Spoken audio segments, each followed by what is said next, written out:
Guys, I don't know if a lot of you guys know, but I've been living without electricity for 6 months.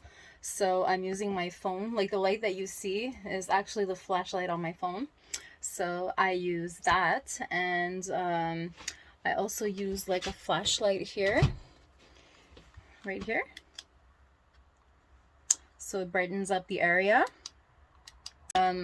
Whatever I need, I just buy, and then I kind of keep it out until it's not good anymore. So that's just maybe like a few hours. And now that it's colder, I'm thinking of just putting it outside, or I know people that dig holes in the ground, and they put the food there, right? But I tried to do like a cold bath because I noticed that the water gets really cold at night. I tried to do like a cold bath and just immerse the things in cold water, but it didn't really work. I didn't see a difference from when I didn't do it to when I did do it. So I stopped doing that, and I did use like flashlights. So I did use flashlights. Um, yeah, you just have to change the batteries.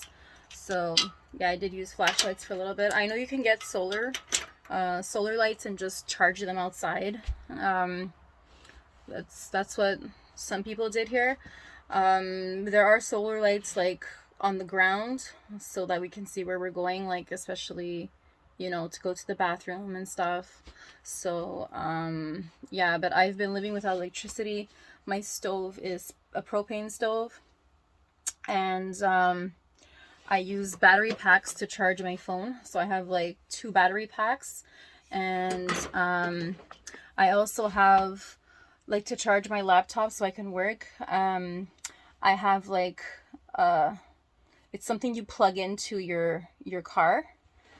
Actually, I'm gonna show you. Okay, so this is the converter I use. So you can plug anything that has this plug in it, and then of course the USB for your phone. So it's 120 watts. So that's 12 volts, which is 120 watts. Is the same, right? Is the maximum that your car will take. So you plug this into the battery outlet, and it says 12 volts on the battery outlet. Well, mine does anyways. I don't think all cars do, but mine says 12 volts. And yeah, this was $25 at Walmart. They have other ones with like several plugs like this. Or you could just buy like a big battery pack, like one that you would use to boost your battery, like the big heavy ones.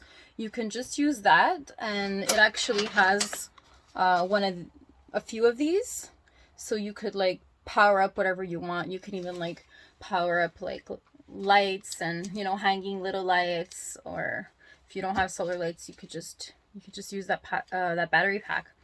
But I don't know, I just bought this. I got into the hang of it, and I've just been using it ever since. There's also this. So this is like a kettle.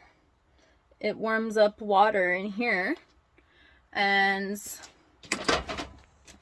the end can plug into your car right here. So it's like a kettle. I've actually never used this.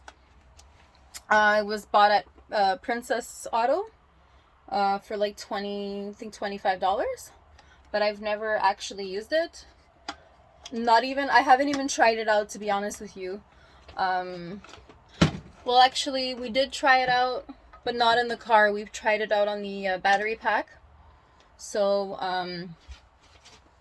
yeah, but it took a while to get warm, and I do have a stove, so I just warm up my water on the propane stove. And yeah, and then I have like a few candles lying around, and I really like the atmosphere. My fridge doesn't work. My fridge and freezer are right there. They don't work, and I just really like it. It's really relaxing. It brings me clarity. I can focus, and like I just charge my stuff while I'm driving. or if you just turn your key, so there are two switches, right? You turn it once and you could charge whatever you want without draining the battery. And then if you turn it twice, then that will drain the battery if the engine's not on. So if you click it once, you could charge your things. But like, don't turn on the lights and the radio and things like that. Just click it, like turn it once. It'll charge your things, like the basics, your phone or a laptop. Actually, don't even charge it all at once, because I think because this thing can't handle it. But you probably could, right? So I just charge my laptop and my car, my laptop and my battery packs, or my phone. The first switch, and then the second switch is when you see all the lights coming on the dash, like the engine light and all that. And that will totally drain your battery if your engine's not on. So I just do the first click if my things were to run out, and you don't even have to use gas to charge your things. So it's pretty cool. Yeah, like I usually don't like candles. Like I don't like candles every day, but like I kind of like the vibe, so I'll light it when I'm just like in the mood, or when I remember. Sometimes I just get home and I just go straight to bed, and that's it. But if I'm like cooking and stuff later on at like in the evening when it's dark, I'll just use like this little light here. I'll put it in the cupboard, like hang it in the cupboard, and then I'll just turn it on and it'll shine on the space that I'm using. So yeah, I think, and it even flashes on and off. Wait, it even flashes on and off, so I could have a party in here. Anyways, I know I could do the whole solar light thing, but these batteries have lasted for over like 6 months. So yeah, I already had them, so it's not like, I'd rather use it than have it go to waste. But once winter comes, I don't know what to do about the heating, because I've lived without electricity since April. So April, May, June, July, August, September, October. It's been like 7 months minus a month that I was gone. And that month was really weird. Like when I went back to living with electricity, I just felt really weird. Like it would be nighttime and all the lights would be on. And I was just like, I don't know, it was just really a weird feeling. I wasn't used to it.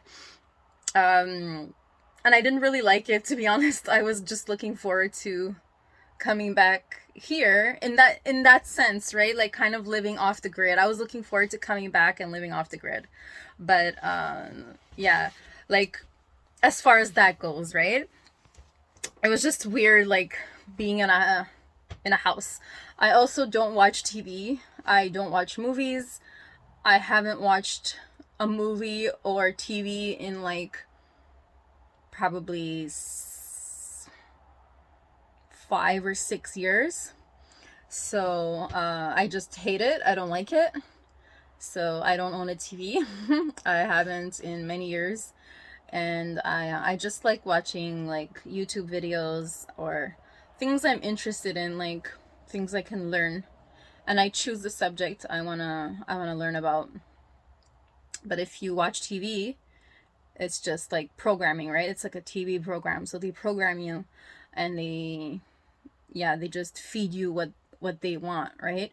You can't even choose what you really want to learn. They just give it to you, and you could change channels, but it's still all pre-selected, and there's a lot of like predictive programming.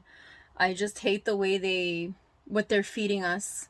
Like that's the reason I can't watch it, because it just makes me want to vomit every time I watch TV. I'm just like, okay, they're trying to do this. They're trying to portray this gender this way, this race this way, and yeah, I just see through the programming, and that's why it's called a TV program, right? It's there to program you. So I just see that garbage, and I just can't watch it. Yeah, I find like TV feeds you a lot of insecurities, It feeds you a lot of fear. Yeah, and that's not who we are, right? Yeah, it just, I think it weakens us and distracts our mind, and we can't reach our full potential when we're programmed in specific ways, right? Like we're programmed, like even just when you meet people, like just like like mediocre, I don't want to say mediocre, but mediocre people, they'll just ask you, oh, so what do you do for a living, and this and that. And that in itself is like a program. It's like we're not defined by what we do. We're not defined by, how we earn money. Like that's just what we do, and that's it. Like, and a lot of people will judge you based on that. And it's like, you don't even know me, you don't even want to know me, you don't care, you just want to ask me that question so you could judge me and maybe find out like certain things about me, but they're just judgments, right? So yeah, I really don't like that question. And yeah, it's asked a lot on TV. So that's where people are learning this behavior. And yeah, whether it's subconscious or conscious, like I think that's a very rude question. Like certain cultures would not ask that question because it's super rude. And here it's just like on American TV, it's just like a normal thing to ask. And sure, if I want to tell you, like, fine, but like, hey, oh, what's your name? Oh, what do you do for a living? Like, it's like the second question. Like, drop it. Like, it needs to stop. It's just really annoying. Like, you don't care about me, you don't care about getting to know me, you just want to judge me in like 3 seconds. So yeah, it's just annoying. Like, like, what if you don't like your job, right? What if you're a stripper? What if you're a janitor? Not that there's anything wrong with these positions, right? What if you're disabled? What if you're unemployed? Like, what are you supposed to answer, right? Okay, enough about that. Enough about that rant. But yeah, you see, when I don't have electricity, I get all these things, all these thoughts. Like, it's just, I don't know. Yeah. Anyways, okay, so I just wanted to show you guys, how I live like the Amish or the Mennonites. Yeah. I'm not even sure if they have electricity, but I feel like all I'm missing is maybe a horse or a donkey or a pony, and that's it. Because I don't have electricity, I don't have a fridge, I have a stove, but I mean I could cook on fire, so whatever. But like the only thing I'm actually like I really need is gas for my car. And that's all. Well, and of course like the basics, water, but as far as like Babylon is concerned, all I need is like, you know, gas and matches, I guess, or propane. Like I said, I could drop the propane, so all I need are matches and gas for my car. Yeah. Okay, guys, so I'm gonna drink my tea, and I will see you in the next video.